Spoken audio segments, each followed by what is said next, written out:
الحمد لله رب العالمين والعاقبة للمتقين والصلاة والسلام على أشرف الأنبياء والمرسلين أما بعد فأعوذ بالله من الشيطان الرجيم بسم الله الرحمن الرحيم رضي الله عنهم ورضوا عنه صدق الله العظيم وصدق رسوله النبي الكريم الأمين قال الله تبارك وتعالى في شان حبيبه مخبرا وآمرا إن الله وملائكته يصلون على النبي يا أيها الذين آمنوا صلوا عليه وسلموا تسليما اللهم صل على سيدنا ومولانا محمد معدن الجود والكرم منبع الحلم والكرم وآله وبارك وسلم اللهم صل وسلم دائما أبدا على حبيبك خير الخلق كلهم هو الحبيب الذي ترجى شفاعته لكل هول من الأحوال مقتحم يا رب بالمصطفى بلغ مقاصدنا واغفر لنا ما مضى يا واسع الكرم۔ تمام حمد و ثنا، تعریف و توصیف اللہ جل مجدہ الکریم کی ذات بابرکات کے لیے جو خالق کائنات بھی ہے، مالک ارض و سماوات بھی۔ اللہ جل وعلا کی حمد و ثنا کے بعد درود لامحدود اس حبیب لولاک پر جن کو اللہ نے خاتم المرسلین رحمت للعالمین، جان کائنات، روح کائنات اور مقصود کائنات بنا کر بھیجا۔ حمد و صلات کے بعد اللہ کی بارگاہ میں صمیم قلب سے یہ دعا ہے کہ مالک ہم سب کی حاضری اپنی بارگاہ میں قبول اور منظور فرمائے۔ اللہ تعالیٰ اس عظیم بابرکت دن کے صدقے ہم سب کی نیک تمنائیں اپنی بارگاہ میں قبول اور منظور فرمائے۔ حضرات گرامی، اسلامی سال کے آخری مہینے کے یہ چند گنے چنے لمحات رہ گئے ہیں۔ کچھ ہی لمحوں کے بعد ایک عظیم الشان، عظیم اور بابرکت اسلامی نئے سال کا آغاز ہو جائے گا۔ دعا ہے کہ اللہ تعالیٰ اس نئے سال کو ہمارے لیے برکتوں اور رحمتوں والا فرمائے۔ اللہ تعالیٰ اس آنے والے نئے سال میں ہم سب کو اپنی رحمات اور اپنی برکات سے مستفید فرمائے۔ اللہ عز و جل ہم سب کی ہر قسم کی آزمائشوں کو، مصیبتوں کو، آفتوں کو اللہ تعالیٰ رفع دفع فرما دے۔ یہ ذہن نشین فرمائیے، اسلامی سال کا آغاز محرم الحرام سے ہے اور اس کا اختتام ذوالحجہ کے مہینے پر ہوتا ہے۔ محرم الحرام یہ وہ بابرکت مہینہ کہ جس میں خانوادہ رسول، جگر گوشہ بطول، فرزند علی حضرت امام عالی مقام حضرت امام حسین علیہ السلام کی شہادت مبارکہ کا تذکرہ ہوتا ہے، تو یہ بھی ساتھ ذہن نشین فرما لیجئے کہ محرم الحرام کی ابتدا یکم محرم الحرام بھی شہادت کا دن ہے، وہ بھی شہادت کا دن ہے۔ جس طرح 10 محرم الحرام شہادت کا دن ہے خانوادہ رسول صلی اللہ علیہ وآلہ وسلم کا، اسی طرح یکم محرم الحرام بھی میرے آقا حضرت محمد مصطفیٰ علیہ الصلاۃ والسلام کے غلام، میرے آقا کے صحابی، میرے آقا حضور آقا علیہ الصلاۃ والسلام کے مراد اور مراد و مرید رسول صلی اللہ علیہ وآلہ وسلم، امیر المؤمنین، جبل استقامت کے علم بردار، عادل و منصف حکمران، امیر المؤمنین خلیفہ دوم حضرت سیدنا عمر بن الفاروق رضی اللہ تعالی عنہ کا یوم شہادت یکم محرم الحرام ہے۔ تو ہمیں اپنے اسلاف کو یاد رکھنا چاہیے، ان کی سیرت مطہرہ پر غور و فکر کرنی چاہیے اور کوشش کرنی چاہیے اپنی زندگی کو اسی دھج سے گزاریں جو ہمارے اسلاف گزار گئے۔ اب قربان جائیے حضرت عمر فاروق رضی اللہ تعالی عنہ کی عظمت پر۔ حضرات گرامی، صحابہ در رسالت مآب صلی اللہ علیہ وآلہ وسلم خود چل کر گئے اور اپنے آپ کو دائرہ اسلام میں داخل کروایا، لیکن عمر فاروق رضی اللہ تعالی عنہ وہ ہستی ہیں کہ جن کے اسلام کی دعا میرے اور آپ کے آقا حضرت محمد مصطفیٰ علیہ الصلوۃ والسلام نے خود اللہ کی بارگاہ میں کی، اور انداز بھی کیا، صحابہ نے فرمایا میرے آقا حرم کعبہ میں آئے، حرم کعبہ میں میرے آقا کعبۃ اللہ کے قریب گئے اور کعبہ کے غلاف کو میرے نبی نے تھاما اور میرے نبی نے اس کو پکڑ کر سینے سے لگایا، اپنے سینے سے چمٹایا اور پھر اللہ کی بارگاہ میں یہ کلمات ادا کیے، اللہم اعز الاسلام بعمر بن الخطاب، اے میرے مالک اس اسلام کو تقویت عطا فرما دے، اسلام کو عزت دے دے عمر ابن خطاب کے ذریعے سے۔ حضرت عمر ابھی اسلام نہیں لائے تھے، عمر بن خطاب تھا، ابھی خطاب کا بیٹا تھا۔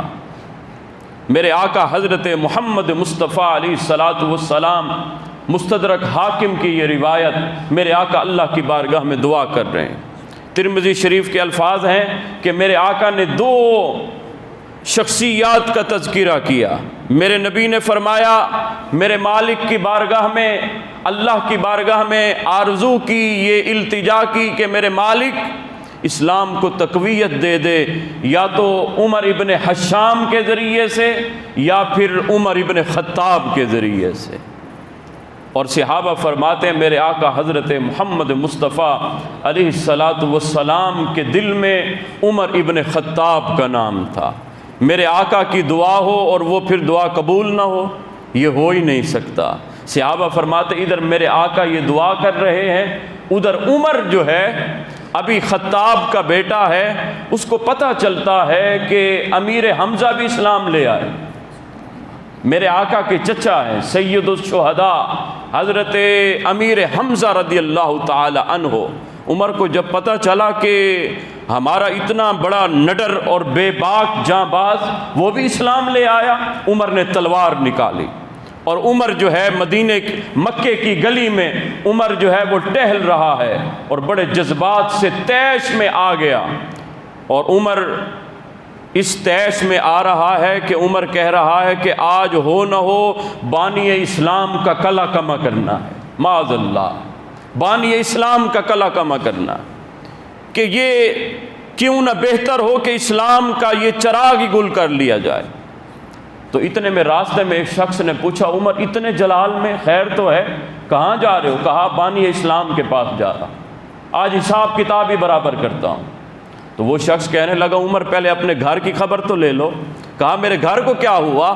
کہا جس بانی اسلام کا تم نام لے رہے ہو اسی بانی اسلام کا کلمہ تمہاری بہن نے بھی پڑھ لیا ہے، اسی بانی اسلام کا کلمہ تمہارے بہنوئی نے بھی پڑھ لیا۔ کہا یہ کیسے ہو سکتا؟ عمر نے رخ بدلا، عمر اپنی بہن کے گھر آیا، دروازے پر زور زور سے دستک دی۔ عمر نے جب دستک دی بہن سمجھ گئی ہو نہ ہو عمر آ گیا ہے، فوراً قاری قرآن کو قرآن پاک دیا اور اسے اندر کمرے میں بھیج دیا، دروازہ کھولا۔ عمر نے آتے ہی جلال سے کہا کہ تم نے اپنے آباء و اجداد کا دین چھوڑ دیا، تم صابی ہو گئے ہو، تم نے اپنے دین دھرم کو، آباء و اجداد کے مذہب کو چھوڑ کر جو ہے دین اسلام قبول کر لیا۔ تو عمر کی بہن کہنے لگی ہاں عمر تم سچ کہہ رہے ہو۔ اب عمر طیش میں آیا، بہن پر تشدد کرنے لگ گیا، بہن لہو لہان ہو گئی۔ بہن کو مارتے مارتے عمر نے جب کہا کہ اب بھی اپنے موقف سے دستبردار نہیں ہوتی، کہا حضرت عمر کی بہن نے اے عمر اگر تو بھی خطاب کا بیٹا ہے تو میں بھی خطاب کی بیٹی ہوں، اگر تو اس ظلم و ستم سے ہٹنے والا نہیں تو جس کا کلمہ میں نے پڑھا ہے اس کے کلمے سے میں بھی ہٹنے والی نہیں۔ کہا یہ جان تو جا سکتی ہے لیکن غلامی جس آقا کی اب قبول کی ہے، تمہاری زلف کے قیدی نرالی شان رکھتے ہیں، کبھی مانگا نہیں کرتے رہائی یا رسول اللہ۔ کہا کہ اب پھر رہائی نہیں ہے، کہا عمر جتنا ہو سکتا ہے کر لو۔ عمر نے کہا کہ اتنی حالت تبدیل ہو گئی؟ کہا یہ کیسے ہوا؟ کہا مجھے وہ کتاب تو دکھاؤ، کتاب تو دکھاؤ تاکہ میں بھی اس کی تلاوت کروں۔ عمر کی بہن کہنے لگی عمر اس کتاب کو ہاتھ لگانے سے پہلے تمہیں اپنے آپ کو دھونا پڑے گا، تمہیں صاف ستھرا ہونا پڑے گا۔ اب عمر اپنے آپ کو صاف ستھرا کرنے کے لیے، غسل کرنے کے لیے عمر جاتا ہے، اتنے میں اللہ عمر کے دل کو دھونے والا ہے۔ حضرت عمر غسل کر کے آتے ہیں، کہتے ہیں بہن کو کہ مجھے قرآن تو دو، مجھے ذرا پڑھنے تو دو۔ کہا جب قرآن پاک کی آیت کھلی تو سامنے سورہ طٰہٰ ما انزلنا علیک القرآن لتشقی، یہ آیہ مبارکہ جب عمر کے سینے میں اتری، عمر کے دل کی دنیا بدلنے لگ گئی۔ کہا اتنا پیارا قرآن، کہا چلو مجھے اس نبی کی بارگاہ میں ہی لے کر چلو۔ اتنے میں میرے آقا اللہ کی بارگاہ میں ہاتھ اٹھا رہے ہیں، اللہم اعز الاسلام بعمر ابن الخطاب، میرے مالک اسلام کو عزت عطا فرما دے، اسلام کو تقویت دے دے عمر ابن خطاب کے ذریعے۔ اب عمر کی تلوار اسی طرح ہاتھ میں، اب عمر آ رہا ہے۔ اتنے میں صحابہ نے کھڑکی کی اوٹ سے دیکھا، حضرت امیر حمزہ بھی موجود ہیں اور عرض کرتے ہیں یا رسول اللہ عمر آ رہا ہے، اور حالت یہ ہے کہ تلوار لیے آ رہا ہے۔ حضرت امیر حمزہ فرمانے لگے آنے دو عمر کو، اگر اس کی نیت ٹھیک ہے تو پھر آنے دو، اگر اس کی نیت میں کوئی تبدیلی ہے تو جو تلوار لے کر آ رہا ہے اسی تلوار سے عمر کا سر تن سے جدا کر دیا جائے۔ اتنے میں عمر آتے ہیں، میرے آقا عمر کو دیکھتے ہیں، عمر کی نگاہ حضور پر جاتی، آنکھوں سے آنکھیں ملتی ہیں، میرے آقا کھڑے ہوتے ہیں، عمر نے گلے میں دوپٹہ پہنا ہوا ہے، رومال پہنا ہوا ہے، میرے آقا نے وہ رومال اپنی طرف کھینچا، عمر کی آنکھوں میں میرے نبی نے آنکھیں ڈالی اور فرمایا عمر کیا وہ وقت نہیں آیا کہ تم اسلام قبول کر لو؟ عمر وہ وقت نہیں آیا کہ تم اسلام کے دامن میں آ جاؤ؟ اتنے میں عمر قدموں میں گرتے ہیں اور اسی وقت گواہی دیتے ہیں وَأَشْهَدُ أَنَّكَ محمد رسول اللہ صلی اللہ علیہ وآلہ وسلم۔ حضرت عمر اسلام قبول کر لا۔ صاحبو ہر صحابی مرید رسول ہے، یعنی وہ حضور کو دل سے چاہتا ہے اور حضور کی طرف وہ خود چل کر گیا ہے، خود وہ ارادہ کرتا ہے، لیکن عمر وہ شان رکھتے ہیں کہ جو مراد رسول ہیں، جس کو میرے نبی نے خود اللہ سے مانگا ہے، جس کے آنے کی تمنا میرے نبی فرما رہے، یہ عمر ابن خطاب ہے۔ اس کے بعد عمر نے تلوار نکالی اور کعبے کے ارد گرد مکے کی گلیوں میں حضرت عمر گھومنے لگ گئے اور کہنے لگ گئے اے کافرو یاد رکھنا عمر اب اسلام لے آیا ہے، آج کے بعد تم نے مسلمانوں پر اگر ظلم و ستم کیا تو آؤ، کون ہے جو اپنے گھر کو جو ہے وہ اجاڑنا چاہتا ہے، اپنے بچوں کو یتیم کرنا چاہتا ہے، اپنی بیویوں کو بیوہ کرنا چاہتا ہے، آؤ عمر کے سامنے آئے، آؤ کسی مسلمان کو ہاتھ تو لگاؤ، پھر دیکھو عمر حالت کیا کرتا۔ یہ حضرت عمر فاروق رضی اللہ اسلام لے آئے، اللہ نے اسلام کو تقویت دے دی۔ حضرت عمر فاروق رضی اللہ تعالی عنہ کے ذریعے، حضرت عمر فاروق رضی اللہ تعالی عنہ کی شخصیت اتنی نرالی ہے، اتنی عظمتوں کی حامل ہے کہ میرے نبی حضرت محمد مصطفیٰ علیہ السلام سے پوچھا گیا یا رسول اللہ عمر کی کیا شان ہے؟ میرے آقا حضرت محمد مصطفیٰ علیہ السلام نے ایک مرتبہ حضرت جبرائیل علیہ السلام حضور کی بارگاہ میں حاضر ہوئے تو حضور نے فرمایا اے جبرائیل میرے عمر کی شان تو بیان کرو، اے جبرائیل میرے عمر کی شان تو بیان کرو۔ حضرت جبرائیل علیہ السلام حضور کی بارگاہ میں ہاتھ جوڑتے ہیں اور جبرائیل عرض کیا کرتے ہیں یا رسول اللہ اس جبرائیل کو اگر اللہ عمر نوح دے دے عمر نو 950 سال عمر اگر اللہ جبرائیل کو دے دے اور جبرائیل صرف اور صرف آپ کے امتی، آپ کے غلام عمر کی شان بیان کرتا رہ جائے، یا رسول اللہ 950 سال ختم ہو جائیں گے، لیکن آپ کے عمر کی عظمت اتنی ہے کہ آپ کے عمر کی عظمت 950 سال میں بھی بیان نہیں ہو سکتی۔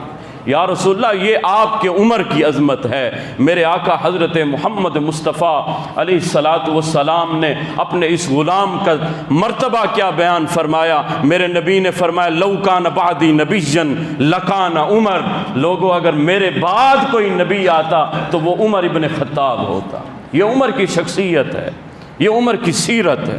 اتنی صاف ستھری زندگی حضرت عمر فاروق رضی اللہ تعالی عنہ نے گزاری، اور جب آپ کی خلافت کا وقت آیا، جب آپ خلیفہ بنے اور اللہ نے آپ کے ذریعے مسلمانوں کو وہ فتوحات عطا فرمائیں، وہ فتوحات کہ دشت تو دشت دریا بھی نہ چھوڑے ہم نے، بحر ظلمات میں دوڑا دیے گھوڑے ہم نے، حضرت عمر فاروق رضی اللہ تعالی عنہ کے ذریعے اللہ نے اسلام کو وہ تقویت عطا فرمائی کہ 24 لاکھ مربع میل کا حاکم ایک عمر ہوا کرتا تھا۔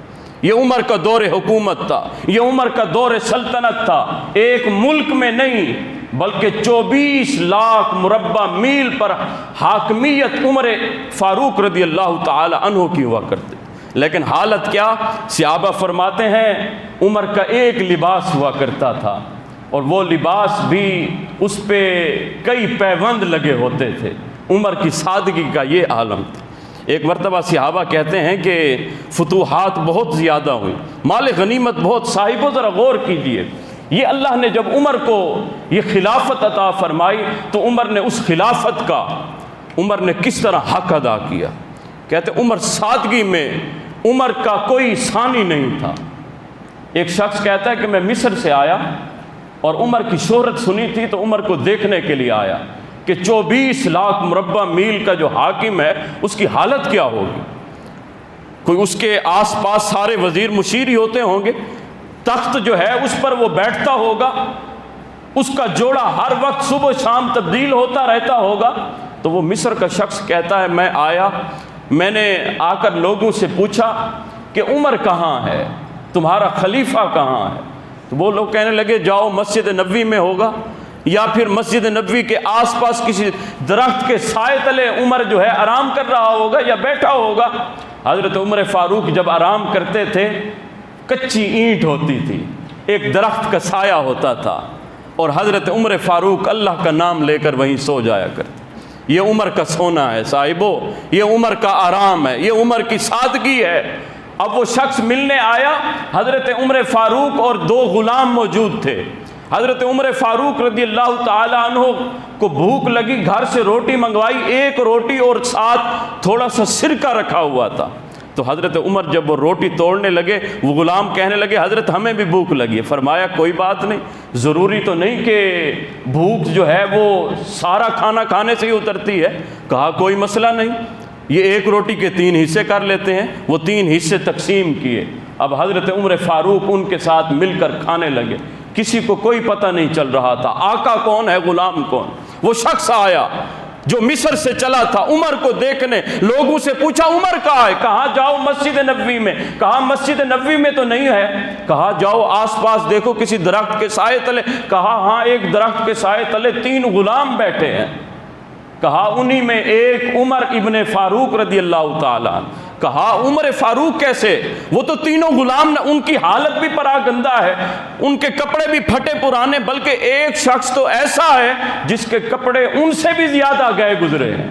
کہا اسی کو عمر کہتے ہیں۔ حضرت ابو ہریرہ رضی اللہ تعالی عنہ کہتے ہیں کہ میں اس سفیر کے ساتھ چلتا چلتا آیا، عمر کو جب دیکھا وہ اپنے غلاموں کے ساتھ بیٹھا، تہ بند ایسے جوڑ کے سمیٹ کے زمین کے اوپر عمر بیٹھا ہے اور ان کے ساتھ کھانا کھا رہا ہے۔ میں نے اس شخص کو بتایا اگر عمر دیکھنا چاہتا ہے جس کو اللہ نے 24 لاکھ مربع میل کا حاکم بنایا، وہ اسی کو عمر کہتے ہیں، جو تہ بند جوڑ کر جس کے پیوند لگے کپڑے ہیں، یہی عمر ہے جس کو اللہ عز و جل نے اتنی حاکمیت عطا فرمائی۔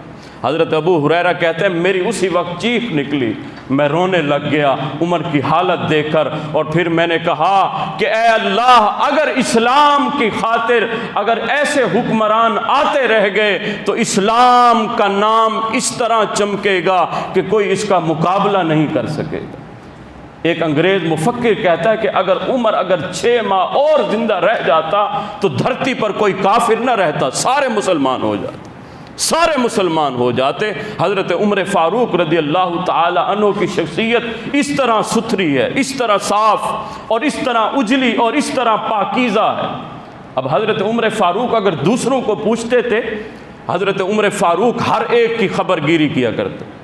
ایک مرتبہ حضرت عمر فاروق رو رہے ہیں، بیٹھے رو رہے، کہا عمر کیا ہوا؟ حضرت عمر فاروق کہتے ہیں کہ وہ پل کے قریب سے جو ہے وہ بکریوں کا ایک ریوڑ گزر رہا تھا، تو ایک بکری کی ٹانگ اس پل کے شکستہ ہونے کی وجہ سے اس پل کے اندر جو ہے وہ پھنس گئی، اور اس کی ٹانگ میں تھوڑا سا جو ہے وہ تردد آ گیا، اور اس کی ٹانگ میں تکلیف ہو گئی ہے، زخم ہو گیا ہے۔ عمر اس لیے رو رہا ہے کہ کل قیامت کے دن اللہ نے پوچھ لیا، اے عمر تمہارے دور حکومت میں ایک بکری کی ٹانگ زخمی ہو گئی تھی، عمر تمہیں پتہ نہیں تھا؟ تو کہا عمر کیا جواب دے گا؟ حضرت عمر فاروق رو رہے، کہا فرات کے کنارے اگر ایک کتا بھی اگر بھوکا مر گیا تو کل قیامت کے دن عمر اس کا جواب دے ہوگا کہ عمر نے انصاف نہیں کیا۔ حضرت عمر فاروق رضی اللہ تعالی عنہ صاحبان ذی وقار، یہ خلیفۃ المسلمین ہے، یہ امیر المؤمنین ہے، یہ ریاست مدینہ قائم کرنے والا حاکم ہے، جس کی خود حالت یہ ہے رات کو عمر بھیس بدل کر گشت کیا کرتے تھے، لوگوں کی دیکھ بھال کیا کرتے تھے، کہیں کوئی بھوکا تو نہیں سو گیا، کہیں کسی کو کسی چیز کی ضرورت تو نہیں، کہیں کوئی کسی آزمائش میں تو نہیں آ پھنسا۔ تو عمر پوری رات گشت کیا کرتے تھے اور لوگوں کی ہمدردی اور لوگوں کی مدد کیا کرتے تھے۔ ایک مرتبہ رات کا وقت تھا، عمر گشت کیا کرتے تھے، اور حالت یہ ہوتی ہاتھ میں درہ ہوتا تھا، جس کو دیکھتے کوئی جرم کرتے ہوئے وہیں اس کو سزا دیتے تھے۔ آپ نے اپنے بیٹے کو بھی سزا دی تھی، اس کو بھی درے لگوائے، یہ نہیں کہ جو ہے وہ قانون دوسروں کے لیے کچھ اور اپنے لیے کچھ اور، فرمایا نہیں، یکساں حضرت عمر فاروق رضی اللہ تعالی عنہ یکساں عدل و انصاف کیا کرتے تھے۔ ایک مرتبہ آپ آ رہے تھے رات کے وقت، گشت کرتے کرتے دیکھا گلی کی نکر سے ایک شرابی آ رہا تھا، ہاتھ میں بوتل تھی شراب کی۔ حضرت عمر فاروق کی نگاہ چلی گئی، اب اس شرابی نے جب دیکھا عمر آ رہا ہے، اس کے پاؤں تلے سے زمین نکل گئی، ہائے عمر، ہاتھ میں بھی درہ، آج نہیں بچا، آج کیا ہوگا؟ اب وہ دل ہی دل میں اللہ کی بارگاہ میں عرض کرنے لگا، میرے مالک عمر کے قہر سے بچا لے، میرے مالک آج عمر کے عتاب سے بچا لے، میں سچے دل سے توبہ کرتا ہوں، میرے مالک آج کے بعد شراب کو منہ تک نہیں لگاؤں گا، میرے مالک آج عمر کے قہر سے بچا لے۔ صاحبان ذی وقار جو دل سے سچے دل سے اپنے رب کو یاد کرتا ہے اور سچے دل سے جب وہ نیت کرتا ہے تو میرا رب کتنا قریب ہوتا ہے۔ حضرات گرامی، ابھی شراب اس کے ہاتھ میں تھی، اتنے میں حضرت عمر قریب آئے اور اس سے کہنے لگے یہ ہاتھ میں کیا ہے؟ شراب لی ہوئی ہے؟ تو وہ کہنے لگا عمر نہیں، شراب نہیں، یہ سرکہ ہے۔ آپ فرمانے لگے نہیں شراب ہے۔ آپ نے فرمایا مجھے دکھا، اس نے بغل سے وہ بوتل نکالی اور حضرت عمر کو دی، حضرت عمر نے کھولی اور جب سونگھی تو وہ واقعی شراب سرکے میں تبدیل ہو چکی، وہ شراب سرکے میں بدل چکی تھی۔ ہم تو مائل بقدم ہیں، ہم تو مائل بکرم ہیں، کوئی سائل ہی نہیں، راہ دکھلائیں کسے راہ رو منزل ہی نہیں۔ جب کوئی سچے دل سے اللہ کی بارگاہ میں آ جاتا ہے، اپنے آپ کو جھکا دیتا ہے، اپنے سر کو سجدے میں رکھ دیتا ہے، تو صاحبو اس طرح میرا رب اس پر کریم ہوتا ہے۔ حضرت عمر نے دیکھا شراب تھی لیکن وہ سرکے میں بدل گئی، جس طرح میرا رب شراب کو سرکے پر بدلنے پر قادر ہے، صاحبو اسی طرح وہ رب رحیم و کریم گناہوں کو نیکیوں میں بھی بدلنے پر قادر ہے۔ تم آؤ تو صحیح، ایک دفعہ رب کی دہلیز پر آؤ تو صحیح، سر سجدے میں جھکاؤ تو صحیح، رب سے اپنا رشتہ ناتا جوڑو تو صحیح۔ حضرت عمر فاروق رضی اللہ تعالی عنہ کا یہ نظام عدل تھا۔ حضرت ابو مالک رضی اللہ تعالی عنہ کہتے تھے کہ میں عمر کو اکثر دیکھتا، عمر ایک باغ میں اکیلا جاتا تھا۔ کہتے میرے دل میں بڑی حیرانگی ہوئی کہ عمر کیا کرنے جاتا۔ کہتے ایک دن میں بھی عمر کے پیچھے پیچھے گیا کہ اس باغ میں عمر کرتا کیا ہے، شاید کوئی کام کوئی ایسا کرتا ہے جو چھپ کر کرتا ہے۔ کہتے میں بھی باغ میں پیچھے پیچھے گیا، عمر کو دیکھا، عمر ایک درخت کے سائے تلے جب پہنچا، عمر نے اپنے آپ کو بٹھایا، اپنی پگڑی اتاری اور عمر اپنے آپ سے مخاطب ہوا۔ عمر نے اپنے آپ سے کلام کرنا شروع کیا اور کہا اے امیر المومنین رب سے ڈر جا، اے امیر المومنین رب سے ڈر جا، جس رب نے تجھے حکومت دی ہے وہی رب اگر عزت دینے پر قادر ہے تو وہ ذلت دینے پر بھی قادر ہے۔ اے عمر اگر تو نے انصاف نہ کیا تو وہ رب جو تجھے آج عزت دے رہا ہے وہی رب تجھ پر حساب و کتاب بھی قائم کرے گا، تجھ سے حساب بھی لے گا۔ اے عمر اللہ سے ڈر جا۔ عمر رو رہے ہیں اور اپنے آپ سے یہ باتیں کر رہے، یہ خود احتسابی ہے۔ یہ نہیں کہ صرف دوسروں پر انگلیاں اٹھانی، بلکہ اپنے آپ کو عمر اس طرح اپنی خود احتسابی اس طرح کیا کرتے تھے۔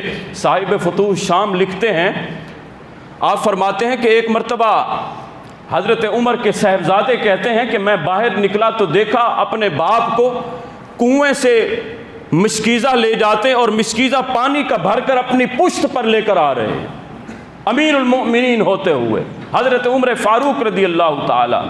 بیٹا کہتا ہے میں جب قریب گیا میں نے کہا ابا جی مجھے دیجئے، میں اٹھا لیتا ہوں، آپ کیوں تکلیف کر رہے ہیں؟ تو حضرت امیر المؤمنین حضرت عمر بن خطاب رضی اللہ تعالی عنہ فرمانے لگے بیٹا تم کیا کہتے ہو، کوئی اور اٹھانے والا نہیں تھا اس لیے میں اٹھا رہا ہوں؟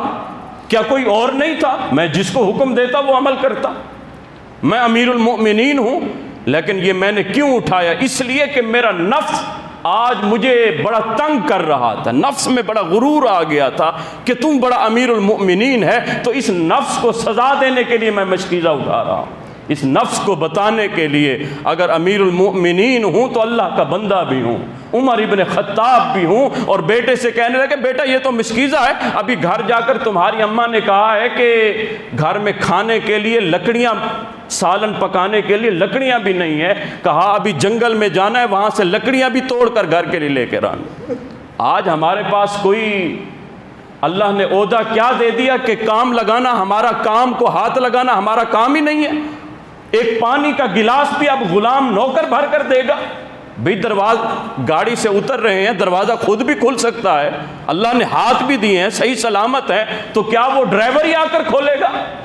اللہ نے اگر عزت عظمت دی ہے تو اس کا اس طرح بیجا استعمال بھی نہیں ہونا چاہیے۔ حضرت عمر کہنے لگے اس نفس کو سزا دینے کے لیے، یہ عمر کو کہہ رہا تھا کہ تو امیر المؤمنین ہوتا ہے، تو 24 لاکھ مربع میل کا حاکم ہوتا ہے، اسی لیے میں اب جنگل میں جاؤں گا، وہاں لکڑیاں توڑوں گا اور وہ لکڑیاں توڑ کر اب گھر لے کر آؤں گا، کیونکہ تمہاری اماں نے کھانا بھی پکانا ہے۔ یہ عمر فاروق ہے، یہ خود احتسابی اتنی تھی، یہ اپنا محاسبہ اس طرح کیا کرتے تھے، اور سادگی کا عالم کیا تھا اور عدل و انصاف کیا تھی۔ اللہ عز و جل نے حضرت عمر فاروق رضی اللہ تعالی عنہ کو جو عظمت دی، میرے نبی نے فرمایا ان الشیطان یفر من ذل عمر، لوگو شیطان میرے عمر کے سائے سے بھی دوڑتا ہے۔ یہی وجہ تھی کہ عمر کے سائے سے شیطان بھی بھاگتا تھا، شیطان بھی پناہ مانگتا۔ ایک بڑھیا ایک عورت راستے میں کھڑی رو رہی تھی، عمر نے پوچھا کیوں رو رہی ہے؟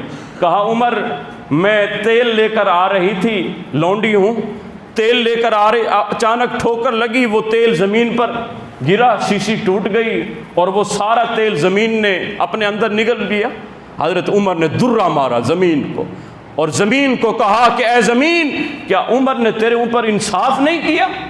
کیا عمر نے تیرے اوپر عدل و انصاف نہیں کیا؟ تیری یہ جرت کہ تو زمین ہو کر اور تو وہ ایک لونڈی کا تیل پی جائے؟ ابھی میں تجھے حکم دیتا ہوں اس کا تیل اگل دے۔ وہ تیل اگلنے لگی، حضرت عمر نے کہا جاؤ شیشی لے آؤ اور اپنا تیل جتنا تھا اتنا بھر لو۔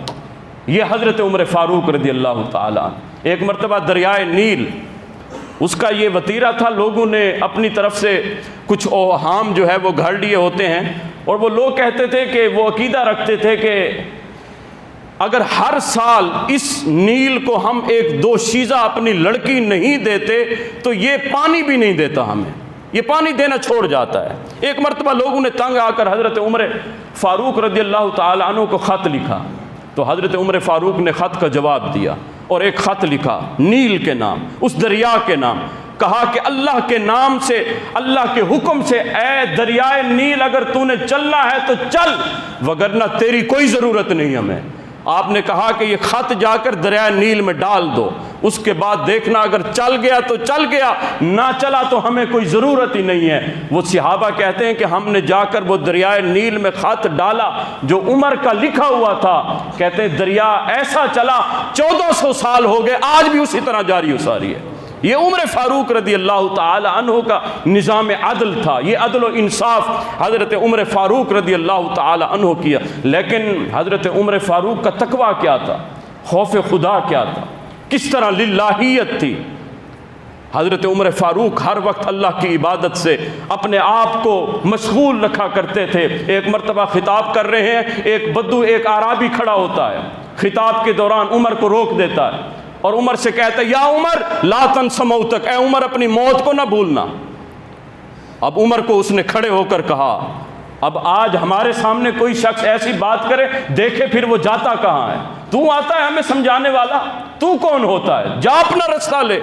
لیکن صحابہ کہتے ہیں جب عمر سے اس نے کلام کیا یا عمر لا تنس موتک، اے عمر اپنی موت کو نہ بھولنا، صحابہ کہتے ہیں ہم نے دیکھا عمر کی حالت اس طرح تھی جس طرح بید کی لکڑی ہوا کے چلنے سے حرکت میں آتی ہے، کانپنے لگ جاتی ہے، عمر اسی طرح رونے لگ گیا، کانپنے لگ گیا، بلکنے لگ گیا۔ اس شخص کو اپنے قریب بلایا، کہا تیرا احسان ہوگا صاحب، اے میرے مسلمان بھائی تیرا احسان ہوگا، ہر روز آیا کر عمر کو یہی پیغام سنایا کر۔ کیا پیغام؟ یا عمر لا تنس موتک، اے عمر موت کو نہ بھولنا۔ کہا مہینے بعد عمر تیری خدمت بھی کر دیا کرے گا، خدمت بھی کر دی۔ اب وہ شخص آتا، عمر کا دروازہ کھٹکھٹاتا، عمر کو پیغام دیتا یا عمر لا تنس موتک، اے عمر اپنی موت کو نہ بھولنا۔ عمر مہینے بعد خدمت بھی کر دیتا۔ ایک دن وہ آیا، اس نے پیغام سنایا، عمر نے ماہانہ اس کی خدمت کی اور کہا کہ صاحب آج کے بعد دوبارہ نہیں آنا۔ اس نے ہاتھ جوڑے، کہا کہ حضرت کسی اور کی ڈیوٹی لگا لی؟ فرمایا نہیں۔ کہا حضرت کیا موت کو یاد کرنے کا سلسلہ آپ ختم ہو گیا؟ کہا نہیں۔ کہا حضرت مجھ سے کوئی گستاخی ہوئی؟ فرمایا نہیں۔ تو اس نے ہاتھ جوڑے اور کہا کہ حضرت پھر ماجرا کیا ہے، بتا تو دیجئے۔ حضرت عمر فاروق صاحب غور کیجئے گا، یہ عمر تھے، یہ 24 لاکھ مربع میل کا حاکم تھا، یہ وہ عمر تھا جس کے بارے میں میرے نبی فرماتے ہیں ان اللہ ینطق علی لسان عمر، لوگو اللہ جب کلام کرتا ہے تو عمر کی زبان ہوتی ہے۔ حضرت عمر فاروق رونے لگ گئے، اپنی داڑھی سے ایک سفید بال الگ کیا اور عمر نے کہا صاحب تیرے آنے کی کوئی ضرورت نہیں، اب یہی سفید بال مجھے چین سے نہیں بیٹھنے دے گا، اب یہی سفید بال مجھے موت کی یاد کے لیے یہی کافی ہے۔ حضرت میاں محمد بخش رحمت اللہ علیہ فرماتے ہیں ہڈیاں کمبن گوڑے کھڑکن اٹھ گیا لک تیرا، اجیں بھی بدیوں باز نہ آئیو جیو مرد دلیرا۔ اے انسان پتہ نہیں کس کو تو نے دھوکے میں ڈالا ہوا، آج تیری حالت کیا ہے، تیرے داڑھی کے بال بھی سفید ہو گئے لیکن تو داڑھی منڈاتا پھر رہا ہے، تیری حالت آج ذرا غور تو کر، موت تیرے سامنے ہے۔ حضرت عمر فاروق کس طرح ایک داڑھی کا سفید بال الگ کیا، کہا موت کی یاد کے لیے یہی داڑھی کا بال کافی ہے۔ ایک صحابی تھے، صحابہ فرماتے ہیں حضرت حذیفہ بن یمان رضی اللہ تعالی عنہ، بڑی نصیحت آموز بات ہے، وہ صحابی حضرت حذیفہ بن یمان، ان کو کہا جاتا تھا رازدار مصطفیٰ، میرے آقا کوئی راز کی بات بتاتے تو انہیں بتاتے تھے، کیونکہ ہاضمہ ہر ایک کا ٹھیک نہیں ہوتا، کسی کو بات بتائی جائے وہ ہضم نہیں کر پاتا۔ میرے آقا ایک صحابی کو راز کی باتیں، وہ حذیفہ بن یمان تھے، اور میرے آقا نے مدینے کے جتنے بھی منافق تھے ان کے نام بھی حضور نے لکھ کر دیے ہوئے، حضرت حذیفہ بن یمان۔ اب صحابہ فرماتے جب کوئی جنازہ آتا کسی مشکوک کا، مشکوک شخص کا، تو ہم دیکھتے اگر جنازے میں حذیفہ بن یمان ہوتے تو ہم جنازہ پڑھ لیتے، وگرنہ ہم سمجھ جاتے یہ منافق شخص، کیونکہ میرے نبی نے بھی جنازے نہیں پڑھے۔ ترمذی شریف کی حدیث پاک ہے، ایک جنازہ شخص کا لایا گیا، میرے نبی نے اس کا چہرہ دیکھا، کفن سے کپڑا ہٹایا اور اس کا چہرہ دیکھا، میرے نبی نے فرمایا اس کا جنازہ محمد مصطفیٰ نہیں پڑھے گا۔ یا رسول اللہ کیوں؟ کیا یہ نماز نہیں پڑھتا تھا؟ یا رسول اللہ کیا یہ زکوٰۃ ادا نہیں کرتا تھا؟ میرے نبی نے فرمایا نہیں، یہ نماز بھی پڑھتا تھا لیکن اس کے دل میں میرے عثمان کی نفرت تھی، میرے عثمان سے بغض رکھا کرتا تھا، تو میں محمد گوارا نہیں کرتا جس شخص کے دل میں میرے عثمان کی نفرت ہو اور میں محمد اس کا جنازہ پڑھا دوں۔ آج صاحبان ذی وقار آج ٹکے کا علم نہیں اور لوگ صحابہ پر باتیں کرتے ہیں، صحابہ پر طعن و تشنیع کرتے ہیں، انہیں اپنے ایمان کا محاسبہ کرنا چاہیے۔ حضرت حذیفہ بن یمان صاحب سر مصطفیٰ تھے، میرے آقا راز کی باتیں بتایا کرتے تھے۔ ایک مرتبہ حضرت عمر فاروق 62 سال عمر ہوئی، 63 میں قدم رکھ رہے ہیں، داڑھی کے بال بھی سفید ہیں، اٹھ فریدہ ستیا تے داڑھی آ گیا بور، اگا نیڑے آ گیا تے پیچھے رہ گیا دور۔ حضرت عمر فاروق رات کے وقت جاتے ہیں، حذیفہ بن یمان کے دروازے پر دستک دیتے ہیں، وہ دروازہ کھولتے ہیں، حیرانگی میں عمر کو دیکھتے ہیں، عمر خیر تو ہے، کوئی غلطی ہو گئی مجھ سے؟ حضرت عمر فاروق کہتے ہیں نہیں مجھے اپنے گھر لے چلو، گھر میں بٹھاتے ہیں۔ اب حضرت عمر فاروق اس کا ہاتھ، صحابی رسول کا ہاتھ تھامتے ہیں، پکڑتے ہیں، سینے سے لگاتے ہیں اور کہتے ہیں کہ تم عمر کو جانتے ہو، عمر سچا ہے، عمر جھوٹ کبھی نہیں بولا۔ آج میں رات عشاء کے وقت مسجد سے نکلا تو لوگ مجھے نیک کہہ رہے تھے، گھر میں پہنچا میرے بچے میری بیوی بھی مجھے نیک کہہ رہی تھی۔ تو حضرت عمر فاروق اتنے میں رونے لگ جاتے ہیں اور حذیفہ بن یمان سے کہتے ہیں اے میرے بھائی سچ سچ بتا، میرے نبی نے جو منافقین کے نام بتائے ہوئے ہیں تجھے، کہیں اس میں مجھ عمر کا نام تو نہیں ہے؟ کہیں اس میں مجھ عمر کا نام تو نہیں؟ کہیں میرے نبی نے مجھے منافق تو نہیں کہا؟ حضرت حذیفہ بن یمان کہتے ہیں صاحبو آج تک میں اپنے نبی کے، اپنے باپ کے مرنے پر اتنا نہیں رویا جو اتنے سوال پر جو عمر نے سوال پوچھا مجھے رونا آیا۔ میں کہنے لگا عمر یہ کیسی باتیں کر رہے ہو؟ اس نبی نے تو تمہارے بارے میں جب زبان کھولی تو وہ نبی فرمانے لگا لو کان بعدی نبی لکان عمر، میرے بعد اگر کوئی نبی ہوگا تو لوگوں وہ عمر ہوگا۔ میرے نبی نے تو یہ فرمایا ان الشیطان یفر من ذل عمر، اے عمر تمہاری زندگی بڑی ستھری ہے۔ عمر کا جب وصال ہوتا ہے عمر اپنے صاحبزادے کو بھیجتے ہیں اور کہتے ہیں جاؤ اما عائشہ کے پاس، اما عائشہ صدیقہ کے پاس اور جا کر عرض کرو۔ ابا جان عرض کرتے ہیں اما جان اگر آپ کی اجازت ہو تو عمر سے جدائی برداشت نہیں ہوتی، اپنے آقا کی اور اپنے یار غار حضرت صدیق اکبر عمر کی یہ خواہش ہے۔ وہ قبر کی جگہ حضرت سیدہ عائشہ صدیقہ نے اپنے لیے رکھی ہوئی تھی کہ ایک طرف میرے زوج ہیں، میرے شوہر ہیں، ایک طرف میرے ابا جی ہیں اور تیسری قبر میری ہوگی۔ حضرت عائشہ صدیقہ نے اپنے لیے، حضرت عمر عرض کرتے ہیں اما جان اگر اجازت ہو تو عمر وہیں دفن ہونا چاہتے۔ حضرت عائشہ صدیقہ نے جب سنا رونے لگ گئی، کہا بیٹا کوئی قبر کی جگہ بھی کسی کو دیتا ہے، لیکن اے عمر تیری عظمت پر قربان، تو نے زندگی اتنی ستھری گزاری ہے کہ میرا دل کرتا ہے کہ قیامت تک جس دربار میں محمد مصطفیٰ پر درود و سلام پڑھا جائے گا، جس دربار میں حضرت ابو بکر صدیق پر سلام ہوگا، اے عمر تیرے اوپر بھی اسی طرح سلام جاری و ساری رہے گا۔